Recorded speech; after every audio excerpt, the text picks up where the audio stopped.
नमस्कार, मैं गीता। आप देख रहे हैं एपेक्स न्यूज इंडिया। भारत में दूषित हवा से लोगों की उम्र औसतन 5 साल घटती जा रही है। वहीं दुनिया में ये आंकड़ा 2.2 साल का है।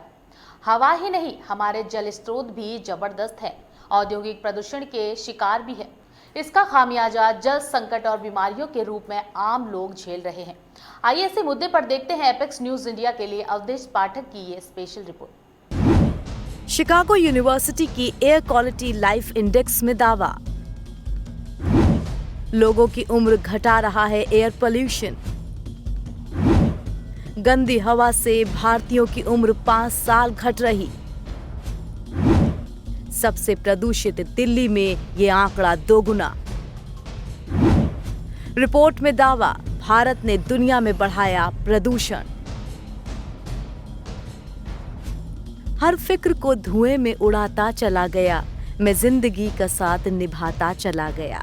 जी हाँ, देवानंद पर फिल्माया गया ये गाना बहुत मशहूर हुआ था, लेकिन इस गीत को बस गाने तक ही सीमित रखिए, क्योंकि हमारे देश की हवा में जहर घुल रहा है।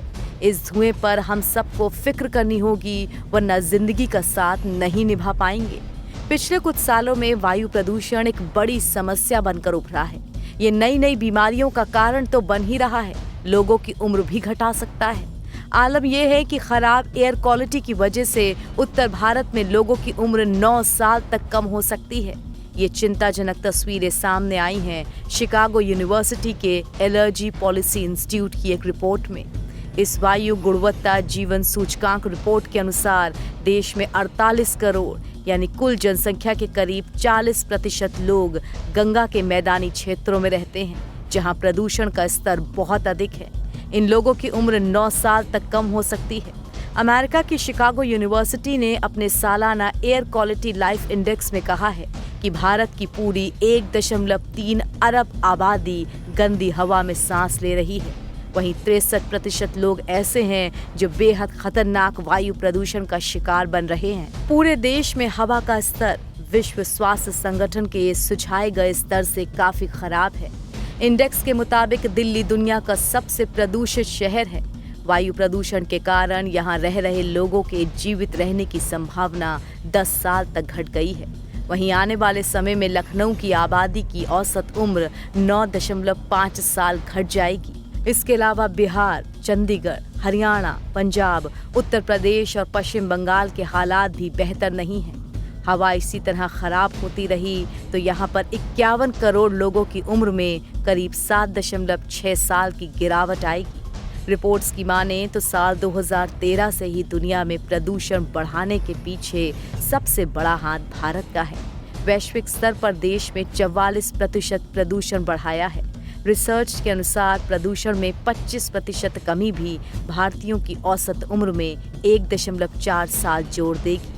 दुनिया में साल 1998 से वायु प्रदूषण में सालाना 61.4% का इजाफा हुआ है, जिससे जीवित रहने की औसत उम्र 2.1 साल तक घट गई है। हवा में मौजूद पर्टिकुलर मैटर इंसान के फेफड़ों के लिए जहर से कम नहीं है।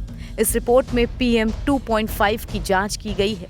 ये हवा में मौजूद ऐसे कण होते हैं जिनका आकार 2.5 माइक्रोमीटर या उससे कम होता है।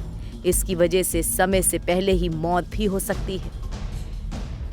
WHO की रिपोर्ट के मुताबिक PM 2.5 हवा में 5 माइक्रोग्राम प्रति क्यूबिक मीटर से ज्यादा नहीं होना चाहिए, लेकिन पूरे देश में पर्टिकुलर मैटर की मात्रा इससे ज्यादा है।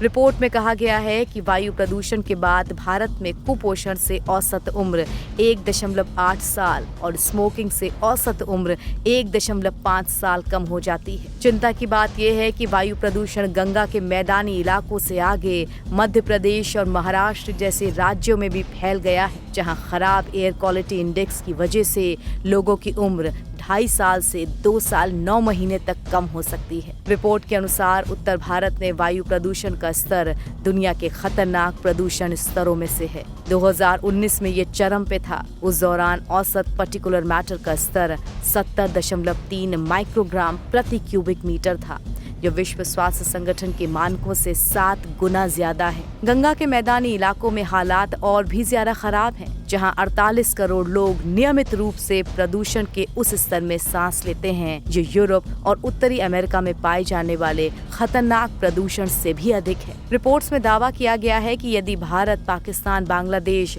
और नेपाल अपनी वायु गुणवत्ता को WHO के मानकों के अनुरूप स्वच्छ बनाने में सफल हो जाएं, तो औसत आयु 5.6 साल तक बढ़ जाएगी। वहीं AQI को अगर मानक के अनुरूप नहीं किया गया तो हालात इसके उलट हो सकते हैं और लोगों की उम्र 5.6 साल तक कम हो सकती है। रिपोर्ट के अनुसार वायु प्रदूषण से मुक्ति दुनिया को औसत आयु में 2 साल और सर्वाधिक प्रदूषित देशों में 5 साल की बढ़त दिला सकती है। भारत, पाकिस्तान, नेपाल और बांग्लादेश में दुनिया के 1/4 लोग रहते हैं। स्वाभाविक है कि वायु प्रदूषण कम होने का सबसे ज्यादा लाभ इन्हीं देशों को मिलेगा। इंसानों को जीने के लिए हवा पहली जरूरत है। इसके बिना जीवन असंभव है, लेकिन आज मनुष्य ने अपने क्रियाकलापों से वायुमंडल को विषाक्त बना दिया है। इंसानों को जीने के लिए हवा पहली जरूरत। मनुष्य ने वायुमंडल को बना दिया विषाक्त। प्रदूषण का मुख्य कारण बढ़ते उद्योग धंधों का धुआं। मोटर गाड़ियों से निकलने वाला धुआं भी जिम्मेदार।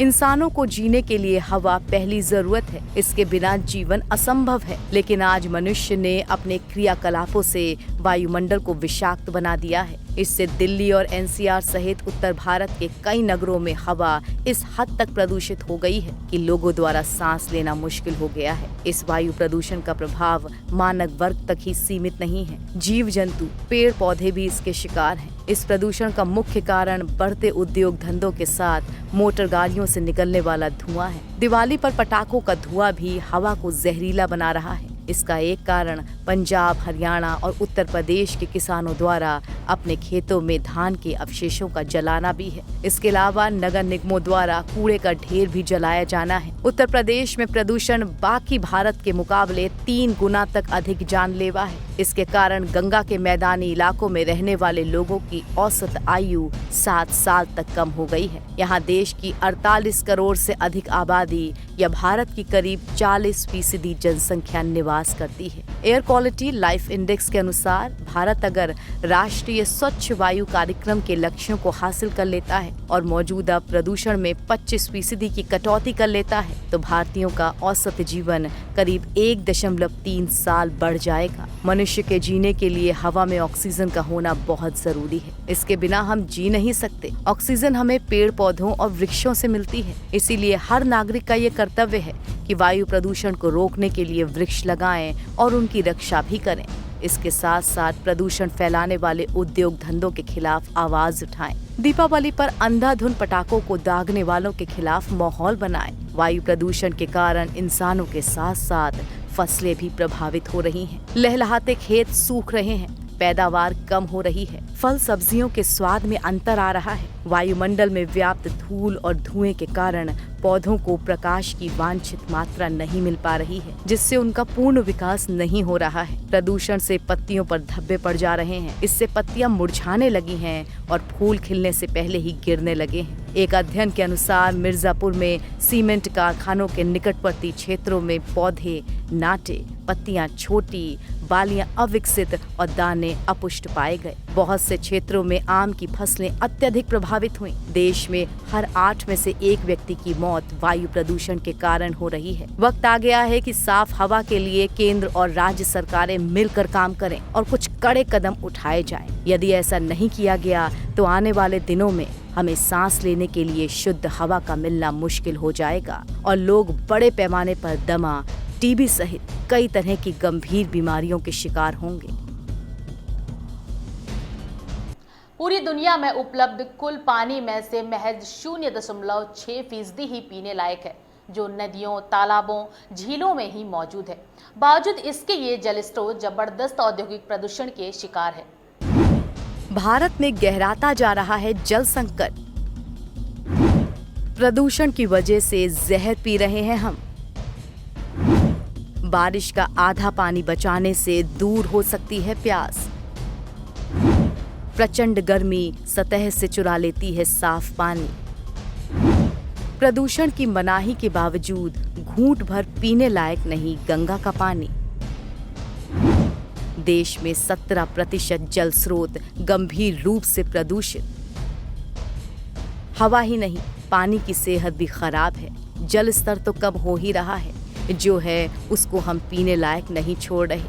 ये चिंता का विषय है, क्योंकि जल प्रदूषण के कारण संपूर्ण विश्व में कई प्रकार की बीमारियां निरंतर अपना पैर पसार रही हैं। जल प्रदूषण के कारण उत्पन्न इन बीमारियों से बहुत से लोगों की मौत भी हो रही है। एक जानकारी के अनुसार जल प्रदूषण के कारण प्रतिदिन लगभग 14,000 लोगों की मौत हो रही है, जिसमें 580 लोग भारत के ही शामिल होते हैं। हकीकत तो ये है कि भारत में खासकर ग्रामीण इलाकों में स्वास्थ्य के निम्न स्तर का एक बड़ा कारण जल प्रदूषण ही है। प्रदूषित पानी की वजह से कॉलरा, टीबी, दस्त, पीलिया, उल्टी दस्त जैसी गंभीर बीमारियां हो जाती हैं। पूरी दुनिया में उपलब्ध कुल जल में महज 0.6% ही पानी हमारे पीने लायक है। ये पानी हमारी नदियों, तालाबों, झीलों और अन्य जल निकासों में ही मौजूद है। बावजूद इसके इस वक्त हमारे जल स्रोत जबरदस्त औद्योगिक प्रदूषण के शिकार हो रहे हैं। इसका खामियाजा जल संकट और बीमारियों के रूप में आम लोग झेल रहे हैं। औद्योगिक प्रदूषण के कारण धीरे धीरे नदियों,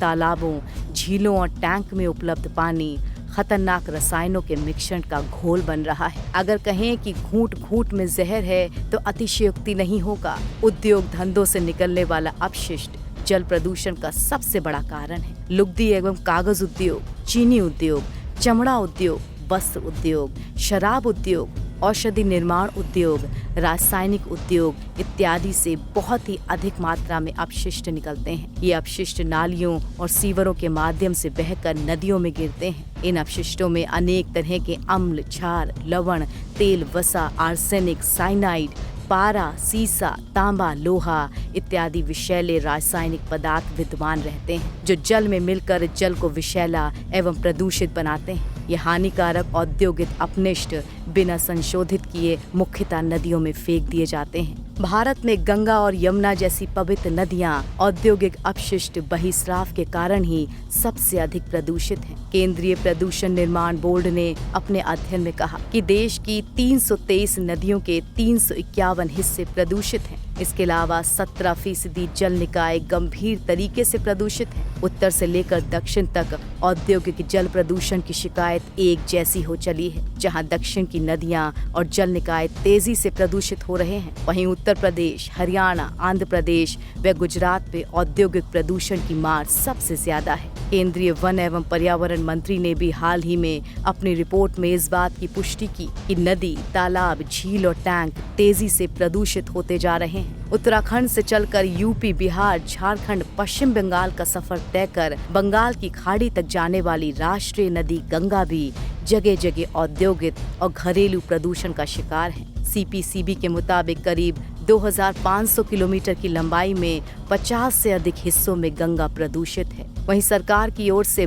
बड़ी धनराशि खर्च करने का दावा किए जाने के बावजूद गंगा के प्रदूषण में कोई कमी नहीं आई है। उल्टे गंगा और उसकी सहायक नदियों पर प्रदूषण का दबाव भी बढ़ गया है। नदियों में प्रदूषण रोकने के लिए लगाए गए सीवेज शोधन संयंत्रों की संख्या भी पर्याप्त नहीं है और न ही वे खतरनाक औद्योगिक प्रदूषण का उपचार करने में सक्षम है। एक तरफ जल स्रोत सुकड़ रहे हैं और दूसरी तरफ प्रदूषण फैलाने वाली औद्योगिक इकाइयों की संख्या में वृद्धि हो रही है। आपको जानकर आश्चर्य होगा कि 100 मिलियन से अधिक भारतीय लोग निम्न जल गुणवत्ता वाले क्षेत्रों में निवास करते हैं। 4000 भूजल कुएं में से आधे से अधिक में जल स्तर में कमी दर्ज की गई है। अब समय आ चुका है इस समस्या के समाधान के लिए प्रत्येक व्यक्ति अपना योगदान दे, अन्यथा इसकी भारी कीमत चुकानी पड़ेगी।